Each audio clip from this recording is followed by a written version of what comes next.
giving it a little hand. So the universe moves in magical ways. So welcome. I'm Reverend Beverley Strutt. I am the spiritual director here, and today I do get to give the message. But before we even begin that, you know, the welcome is a true welcome. It is a true welcome here at Centers for Spiritual Living East Hawaii and all Centers for Spiritual Living, because we truly do believe in inclusivity. We do believe in complete diversity. However you want to show up, you know, clothing is good, but however you want to show up is fantastic, because we believe that we truly are all one. And we are all part of that wonderful quality of God that is love. And there is absolutely nothing else. There's nothing else. So if anybody has any issues with that out there on TV Land or anywhere else, come and talk to me. And I do have a spiritual 2x4 that we can talk about. But here, we walk it out, and we walk it out in love. Thank you. Thank you for speaking, Alyssa. Thank you for speaking. Bride was brilliant. I'm going to say it again. We had so much fun. It was great. And thank you, Jane, for bringing us such beautiful music to support us in this way. And it's 4th of July weekend. Anybody? Anybody doing a barbecue? Do we not do that kind of stuff here? I didn't notice that 4th of July is not really big. I'm like, fireworks? Anybody? Yeah. New Year's Eve, sure. But 4th of July, not as much. But, yeah, we'll see how it goes. Yeah, we're going to be celebrating anyway. So one of the things on 4th of July is that I have a really, it's a very heartfelt, it's a deep emotional thing around it, because I was not born an American citizen. I became an American citizen out of choice. I wasn't running from my country. I wasn't in dire straits. I didn't have the poverty or the dire situation that many, many, many people did have as they flooded into this country. But I still came and still wanted to be a part of what was going on here. And so I made that choice. I was born South African. I will always be South African, some part of me, because you guys know I still sound South African. That's never going to go. Do you know how long it's been? It's been forever. But the one thing is that I made a conscious choice to participate and be a part of this country, and I've been here longer than I was there. So I truly do feel that this is my home, this is my country. And there is a part of it, thank you. There is a part of that we talk about the freedom that we have here. And regardless of anything else that we know, and our irritants and our irritations against the things we have to fight for and the freedoms that we believe we have lost, we are still in a great place of freedom. So we have a little statement from Emily Cady that says, everyone wants to be free. Free as the birds of the air.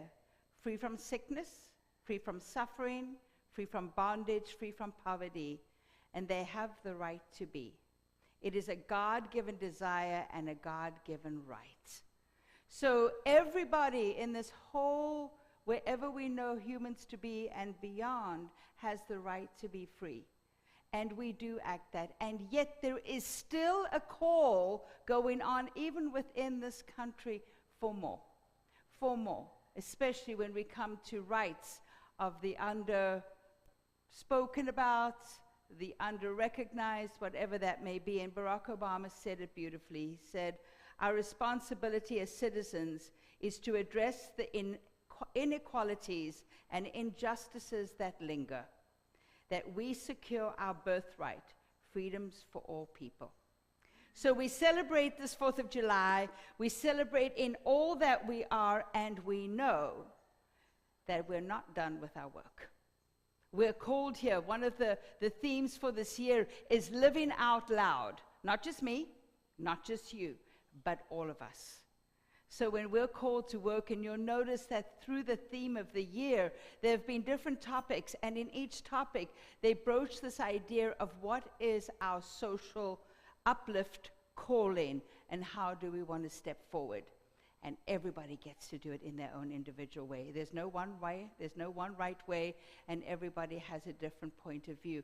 And as long as we walk it out in love, and what I say, life-affirming, let's walk it out. And I know as a church, as a center, we're doing a hell of a job. So congratulations, and happy 4th of July. Let's celebrate, let's celebrate, let's celebrate.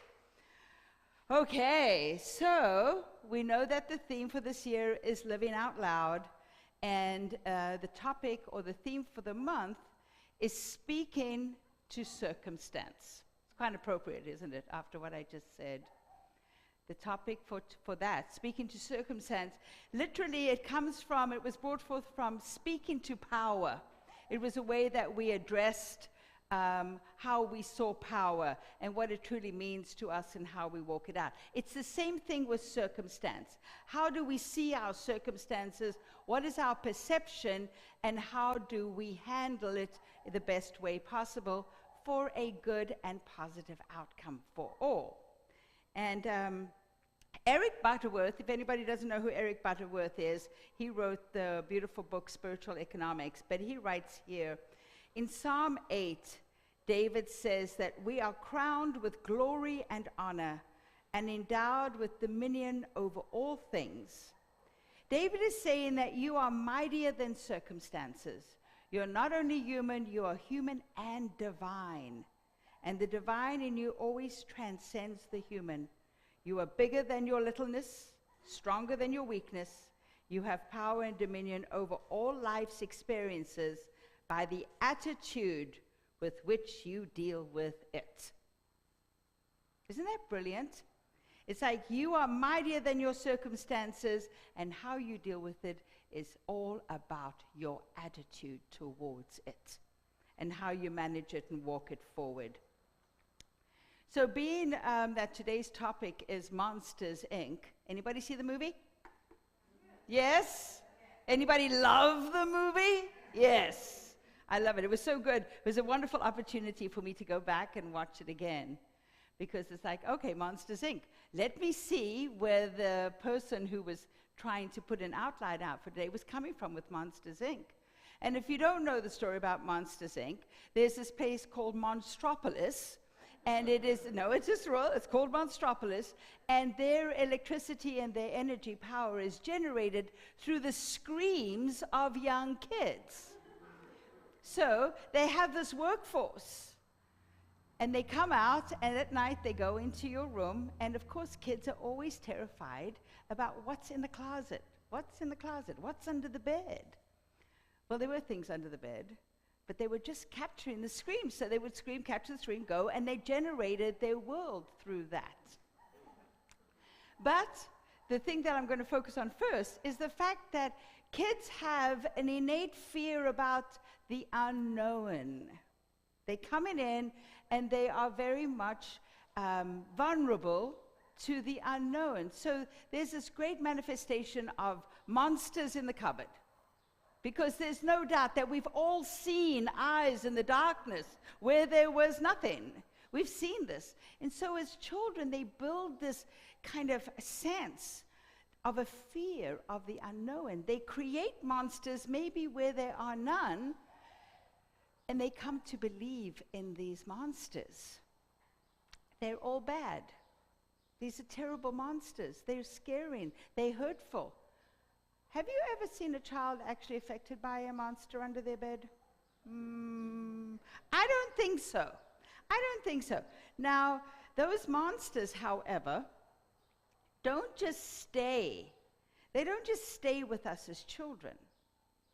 As we become adults, they walk out with us. Now, do they take a turn? Do they change? Do they become something different?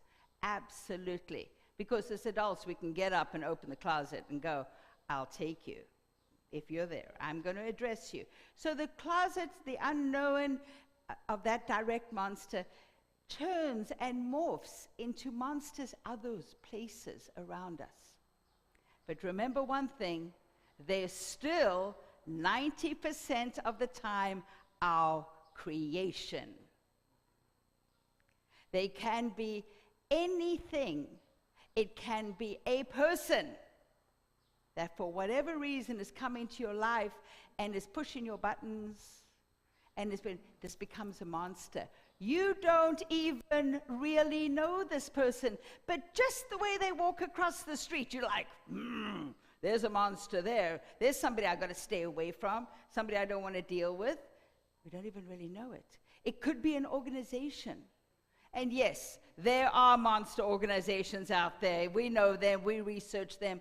And yet, it might be like Metropolis, that they're just using the scream to fuel. As we do find out later in Monsters, Inc., that the laugh of a child fueled them equally. It didn't have to be a scream, but they didn't know. So I just jumped ahead. I just gave you the end story on that. Sorry. Spoiler alert. But here's the thing, you didn't have to know that. But what we realized too in Monsters, Inc., is that as this little kid got out and was able to go to Metropolis, the monsters were terrified of the child. They were terrified. The child was the monster. They weren't. They were dressed up as monsters. They had monster clothes on. They looked like monsters, but inside they weren't. So a lot of this is in the creation of our own perception of how we see things around us, and how our education and upbringing and our holding on to what we learn as children brings us to a place where we are just reactionary. We're not even being responsive. We're not thinking it through. We're just reacting. If this person has a certain look about them, they're a monster, no doubt. You don't even know their name. If this organization does this, they're a monster. I'm not going to do that. I'm definitely not going to spend my money there. That's for sure. So what happens is that we start to become totally reactive without thought. And Deepak Chopra, in the 7 Spiritual Laws of Success, says this: what most of us have become bundles of conditioned reflexes that are constantly being triggered by people and circumstances into predictable outcomes of behavior. All right, that could be positive too. It's not always negative. But what he says, we are just bundles of conditioned reflexes. We're not really thinking about it. We're not really just going into this and deciding, all right, this is different, this is the different way. And it happens with circumstances too. So not only do we create this whole thing around somebody or an organization, we'll look at a circumstance and we will create a monster in that circumstance. And we revel in it. We revel in that. We like the fight. We like the conflict. Is this like the fuel of the scream? Does the conflict, does the fear, does having a monster to fight feed us in a way? Seems strange, but it could be. It could be why we are so easily and ready to hang on to it. It could just be that it fuels us in some really bizarre way. But I'm going to bring back that the laughter of the child fueled Metropolis as equally as the scream. So I wonder if there might be a different way to handle this. But before I go on, I got to give you a little something funny. So there was this morning where this mother was waking up, getting herself ready, and she passed her daughter's door, and her daughter was gone. Bed was fully, beautifully made. Everything was tidied up. And she noticed there was a little letter on the bed. So she went over, she picked up the letter, opened it up. And this is what the letter said. Dear Mom, it is with great regret and sorrow that I'm writing you. I had to elope with my new boyfriend because I wanted to avoid a scene with Dad and you. I've been finding real passion with John. He's just so nice, even with all his piercings, tattoos, beard, and his motorcycle clothes. But it's not only the passion, Mom. I'm pregnant. And John said that we will be very happy. He's already owns a trailer in the woods and has a stack of firewood for the whole winter. He wants to have many more children with me, and that's now one of my dreams too. John taught me how to grow marijuana, and that it doesn't really hurt anyone, and we'll be growing it for us and trading it with our friends for other things we want. In the meantime, we'll pray that science will find a cure for AIDS so John can get better. He sure deserves it. Don't worry, Mom. I'm 15 years old now, and I know how to take care of myself. Someday, I'm sure we'll be back to visit so you can get to know your grandchildren. Your daughter, Katie. P.S. Mom, none of the above is true. I'm over at the neighbor's house. I just wanted to remind you that there are worse things in life than my report card, which is in my desk drawer. I love you. Call when it's safe for me to come home.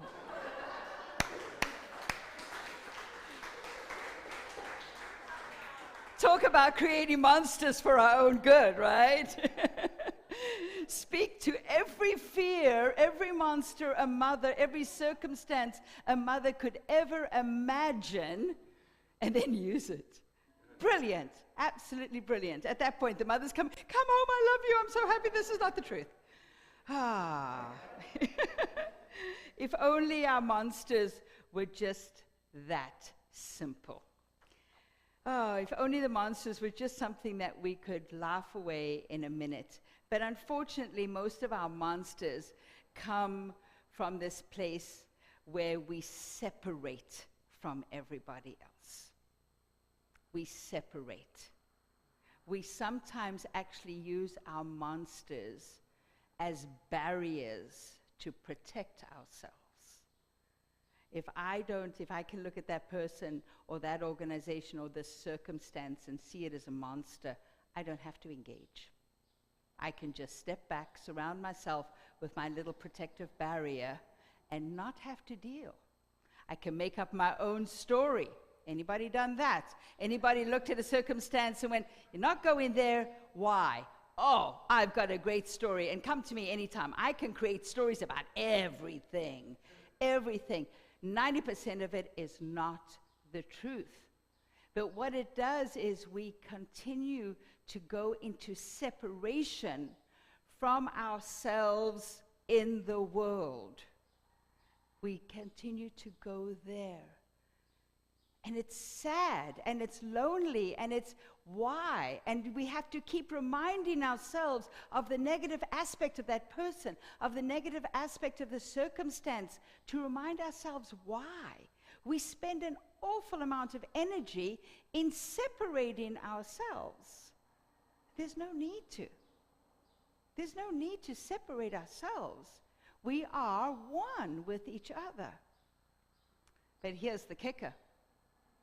The biggest monster that was given to us over years and years and years as children was that guy in the sky. That big guy in the sky. That was a monster, because if we were not good, if we stepped out of line, the lightning was coming. This thing that we were supposed to be all love and be a part of and not separated from was the one thing we were separated from the most. We were separated from this creative, magnificent intelligence and energy that was the love that binds us. And yet here was the biggest monster at the same time, bless you. How do we walk that out? How do we come to terms with this whole idea that we are magnificent expressions of the divine? How do we come to terms with this idea that we are good enough, that we're not wrong? That yes, we can look at something and don't like what we see, but that we are safe enough and strong enough and are willing enough in love to look a little closer. Even the monsters in Monstropolis, when they saw this little kid who was like, oh, I love you, you're so cute. And they're looking at her going, you're supposed to be scared of us. They were running away. And the little kid wouldn't let go. And then they looked back. And they realized not only was she of no danger to them, Her laughter and her love fueled their city. This is an invitation to us to look deeper, to open our hearts and minds a little further, to see what is the truth behind it all. We've looked, we've studied, we look at our teachings, and we know a greater truth about God, Spirit, whatever you want to call this creative intelligence. If this is the truth about that perceived monster that is wielding down damnation on us, can it not be the truth about everything? Can it not be the truth about every circumstance we see? Are there times when we're going to run in and go, it's exactly what I thought it was? Of course. But there could be always a gift. There could always be a bright light shining in there. Your willingness to go in and look, your willingness to be open to somebody that you just have like turned away from, that you don't even know their name. You have no idea what is in there until you take that barrier, that blockage, that separation, and let it just move away. Get over the story. Don't create the story to begin with. Rather walk around and just go, yeah, I don't know. I don't know. There's some things I'm not sure about. Does it remind me of somebody that I once knew? Ah, there's a key. That often happens. That happens a lot in why we go there. But the most important thing is that when we are holding ourselves back in separation, we are blocking our good. We're blocking the good of the experience. We're blocking the good of seeing that that circumstance is not there and there's something beautiful coming through. We're literally blocking the goodness of God, because God flows through everybody and everything. So when we separate and put up a blockage or barrier, we're blocking our good. We're limiting ourselves. We're limiting our experience. June Singer writes, in exchange for the promise of security, many people put up a barrier between themselves and the adventures in consciousness that could put a whole new light on their personal lives. Isn't that interesting? We put a barrier between ourselves and the adventure in consciousness. Because what we do in one way, we do in all. So if we are blocking and putting people and separating, we're doing it across the board in all aspects of our life. So we want to speak truth to this circumstance, the circumstance of what we're actually doing. Why are we doing it? Why do we want to go there? Why do we feel that insecurity? And how do we actually go around removing those barriers?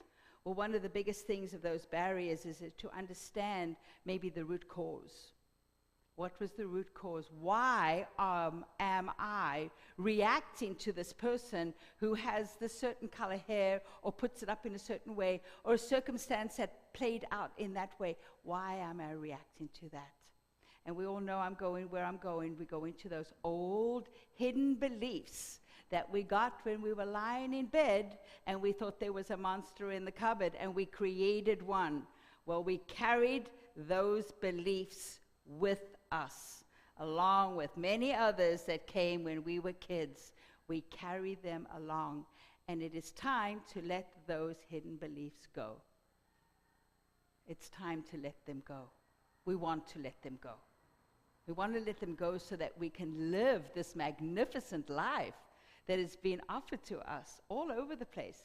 Why would we want to limit the potential of a magnificent person's love just because they remind you of somebody from your childhood? Not in what they do, just in their look. But we do it every single day. We do it every single day. But the reason we want to do this, the why, is so that we can truly live our lives out loud. We truly want to live those lives out loud. And today, after service, the workshop that I'm offering is one of the greatest tools for finding and addressing those hidden belief or that blockage that can be released, can be forgiven, and can open up this whole idea of living a greater life. This is why we do it. And we don't just do it once, we do it over and over and over again, because there is a myriad of little blockages that have been brought to us over the years, over the decades of our lives. So we definitely want to do that. And we want to do this, why? So we can live fully, so that we can live in joy, so that we can actually connect greater with the divine. Because when we are not encumbered by this stuff inside of us that is keeping us stuck and blocked, we open up to our connection with the divine, with God, with the infinite, so we can truly receive all the wonderment that is ours to have. And so Dr. Ernest Holmes, the founder of our teaching, he says it in this: in judging, not according to appearances, we are impressing spiritual law with a new idea of ourselves, a less limited idea, and we are learning to think independently of any existing circumstance. And this is what is meant by entering the absolute. I'm going to say that one again. In judging not according to appearances, all right? So when we're not judging according to appearances, we are impressing spiritual law with a new idea about ourselves. We're telling Spirit who we are, who we truly are in our fullness. A less limited idea, and we are learning to think independently of any existing circumstances. So the circumstances around us do not determine who we are, for we are willing not to judge it and not be a part of it, to be open to a new idea. This is what is meant by entering the absolute. This is what is meant by connecting with the divine. This is what is meant to live out loud, to know our truth, to know that we truly are these magnificent expressions of the divine. And the call, the invitation for you this week as you walk it out is to see that in others, to look at circumstances and allow it to dissolve into the nothingness that it is. Open that cupboard door, open the closet door. There are no eyes back there. Look under the bed. There are no monsters back there. It's all just an idea that we have created. I call you to let that go. Let it go. Walk out into the world fully open, fully brave, and know that you truly are one with the divine. And please remember, we are crowned with glory and honor and endowed with dominion over all things. You are mightier than circumstances. You are not only human, you are human and divine, and the divine in you always transcends the human. You are bigger than your littleness and stronger than your weakness. You have power and dominion over all life's experiences by the attitude with which you deal with it. So it is. Let's take this to prayer. All right. So we just take a moment and breathe in to this beautiful moment in time, where we can lean in and see that big, huge, blue, furry character called Sully, that big monster that walks around with his small little grin and his smallness, in that he truly is not a monster. We know that this is so much of how we see the world. So I know for each one of us that as we lean into this idea that we are powerful, magnificent expressions of the divine, that not only can choose over the circumstances, that we are not subjected to anybody else's choices or decisions, for we can stand in our birthright, in who we are as beautiful, magnificent, and I'll say it again, magnificent beings as expressions of this love that is God, this love that is God. And I know this, and I claim this for each and every one of us here, knowing that this truly opens the field for us to know that we are all one and we're all one in the one that is God. And so it is. Thank you.